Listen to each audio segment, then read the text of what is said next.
होता है, जिस देश में शासन का सारे अधिकार राजा के पास होता है उसे क्या कहते हैं? राजतंत्र कहते हैं। जिस देश में सारे अधिकार राजा के पास होता है उसे क्या कहते हैं? राजतंत्र कहते हैं। देखिए, गणतंत्र, गणतंत्र को अंग्रेजी में क्या बोलते हैं? रिपब्लिक। गणतंत्र को अंग्रेजी में क्या बोलते हैं? रिपब्लिक। गणतंत्र दो शब्दों से बना है, गण और तंत्र। गणतंत्र, गण का अर्थ क्या होता है? गण मतलब होता है समूह या, देखिए गण का अर्थ होता है जनता या नागरिकों का समूह। गण मतलब क्या होता है? जनता या नागरिकों का समूह। और तंत्र मतलब क्या होता है? शासन व्यवस्था। तंत्र मतलब शासन कहिए या शासन व्यवस्था। अर्थात गणतंत्र का अर्थ इस तरह से बोल सकते हैं, गणतंत्र का अर्थ क्या हो जाएगा? ऐसी शासन व्यवस्था, ऐसी शासन व्यवस्था। गणतंत्र का क्या अर्थ हो जाएगा? ऐसी शासन व्यवस्था जिसमें राज्य या देश का प्रमुख, राज्य या देश का प्रमुख कौन होता है? राष्ट्रपति। और सरकार का प्रमुख कौन होता है? प्रधानमंत्री। ऐसी शासन व्यवस्था जिसमें राज्य या देश का प्रमुख या सरकार का प्रमुख दोनों ही आनुवंशिक या परंपरागत न हो, दोनों ही आनुवंशिक या परंपरागत न हो। आनुवंशिक या परंपरागत मतलब खानदानी न हो, उसे ही क्या कहते हैं? गणतंत्र कहते हैं। उसे ही क्या कहते हैं?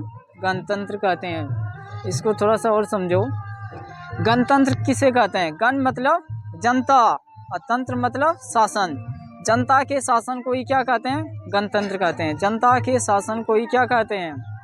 गणतंत्र। गणतंत्र देखिए, गणतंत्र, गणतंत्र जो है इसमें गण का अर्थ क्या हो जाएगा? गण मतलब जनता और तंत्र मतलब क्या हो गया? शासन। यानी जनता के शासन को ही क्या कहते हैं? जनता के शासन को ही कहते हैं गणतंत्र। चलिए ध्यान से समझिए। राजतंत्र, राजतंत्र को कहते हैं मोनार्ची। राजतंत्र को अंग्रेजी में क्या बोलते हैं? राजतंत्र को इंग्लिश में बोलते हैं मोनार्ची। क्या बोलते हैं? मोनार्ची। मऊ का नौ का मोनार्ची बोल सकते हैं, मोनार्ची।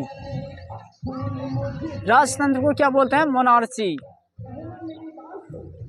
राजतंत्र किसे कहते हैं? राजतंत्र शासन की वह व्यवस्था है जिसमें एक व्यक्ति राजा होता है।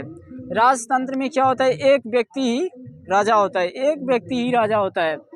एक व्यक्ति राजा या शासन का सर्वोसर्वा होता है। राजा होता है या शासन का सर्वोसर्वा, सब कुछ एक के व्यक्ति होता है। राजा, राजा जो होता है, राजा जनता द्वारा नहीं चुना जाता। राजा जनता के द्वारा नहीं चुना जाता है। राजा जनता के द्वारा नहीं चुना जाता है, बल्कि क्या होता है? वंशानुगत होते हैं। वंशानुगत, जैसे राजा पहले से कोई है, उसका बेटा होगा वो राजा बनेगा, फिर उसका बेटा होगा तो फिर वो राजा बनेगा। इस तरह से राजा क्या होता है? राजा जनता द्वारा चुना नहीं जाता है, बल्कि वंशानुगत होते हैं। या किसी दूसरे राजा, कोई राजा बना हुआ है, समझे क्या? किसी दूसरे राजा को युद्ध में हरा करके या जबरदस्ती किसी राजा को मार करके राजा बना जाता है, बनता है। या देखिए, राजा को युद्ध में हराकर बनता है और शासन करता है। या राजा कैसे बन सकते हैं? दूसरे राजा को युद्ध में हरा करके या दूसरे राजा को युद्ध में हरा कर राजा बनता है और शासन करता है।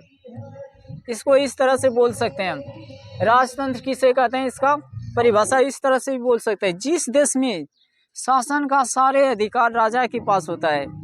जिस देश में शासन का सारे अधिकार किसके पास होता है?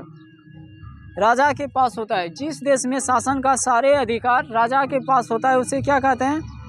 राजतंत्र कहते हैं। जिस देश में सारे अधिकार राजा के पास होता है उसे क्या कहते हैं? राजतंत्र कहते हैं। अब नागरिक एक शब्द है, नागरिक। नागरिक को बोलते हैं अंग्रेजी में सिटीजन। क्या बोलते हैं? नागरिक को सिटीजन कहिए या सिविल कहिए। नागरिक को क्या बोलते हैं? सिटीजन या सिविल। नागरिक नागरिक किसे कहते हैं? राज्य का वह निवासी जिसे राज्य में रहने व्यापार करने का अधिकार प्राप्त हो उसे क्या कहते हैं? नागरिक कहते हैं। राज्य का वह निवासी जिसे राज्य में रहने या व्यापार करने का अधिकार प्राप्त हो उसे क्या कहते हैं? राजा कहते हैं, सॉरी नागरिक कहते हैं। देखिए